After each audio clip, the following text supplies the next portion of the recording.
Pleased to welcome Zach Poker from Poker Financial Group in the Business Grow podcast. How about your background and how about your firm? Can you tell something about that? Yeah, of course, Ruben. So thank you for having me. My name is Zach Poker. I was born and raised in Oconomowoc, Wisconsin. And after growing up in Oconomowoc, I went to the University of Pittsburgh where I played football and studied mechanical and nuclear engineering. Throughout college, I learned how to solve problems. I learned how to be analytical. And after college, I got into starting businesses and have been in the financial services for the past 8 years, utilizing my business capabilities with communication and then also utilizing, my engineering background with problem solving, logics, and using that kind of mindset when making decisions for people's financial plans and future investments. So nowadays, I own Poker Financial Group, and we work with three main different types of families. Work with folks that are, entering retirement, looking to get a financial plan set up in place to make sure everything goes smooth throughout retirement. We work with real estate investors to aid in their exit planning and do so in a tax efficient manner. And then we also work with small business owners to do business succession planning or executive benefits for their key employees. Great. Your perspective on the fastest way to grow a business nowadays? Yeah, so my perspective, Ruben, the fastest way to grow a business today is to do it the right way, to do it the slow way, to do it the way where you're building relationships with people and growing those over time. Over the past 8 years, we've experimented with trying to, gain business just based off of buying leads, based off of marketing on social medias, and all that stuff just seems like a get rich,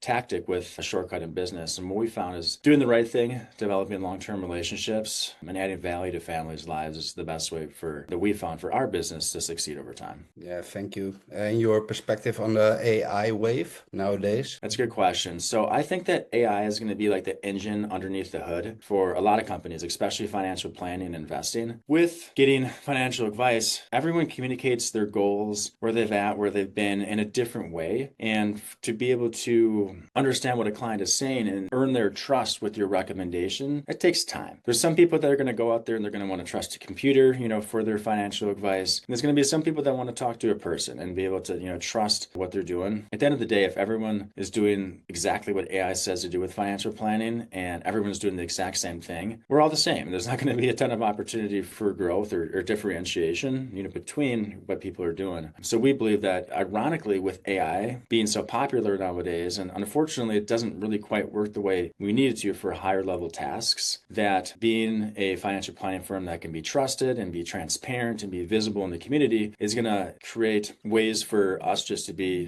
different than other, financial planning firms. Yeah, it makes sense. Absolutely, I agree. And your view on growth in the asset management and wealth? Yeah, our view on growth and asset management, it's always going to grow. I'm not allowed to give investment recommendations or anything like that on a podcast like this, but we do see the market continuing to grow. If you study the past 100 years of historical market data in any industry, especially Wall Street and the stock market, there's always ups and downs, but over the course of 5, 10, 20, 30 years, your money is typically best invested versus spent. Yeah, absolutely. How about valuable business advice? You can say something about that? My business advice would be there's no shortcut in business. There's going to be people to your left and people that, to your right that might have gotten a break, got lucky, did things a little bit different than you and are in a different position than you, but can't let that affect you. The only way to have, successful business is to do the right thing for a long time. And success might not come to you on your terms or when you want it, but that's the only guaranteed way to have success is to work hard, work smart, do things the right way, and build a company based off relationships, value, and results. And there's no easy, quick way to do that. There's no shortcut to do that. It just takes time and consistency. In your world, when is the right time to play aggressively and when is a real winning move to fold, you think? Yeah, just to parlay off what you're saying too, it's kind of funny because from the outside, investing seems like gambling to people who don't understand investing. And same with like a game like poker or any game. From an outsider's perspective, it seems like gambling. It seems like it can be just all risk, no reward. But in reality, in business and life and in investing, there's always a risk reward system. And based off, either liquidity purposes, time horizon, where you need to be 10, 15, 20 years from now, that allows for us to take on certain risks to achieve a certain result with your investments. And everyone's a little bit different. Some people are going to have more of a short-term goal and they need to get to here. Some people's situations are a little bit different and we're able to take on,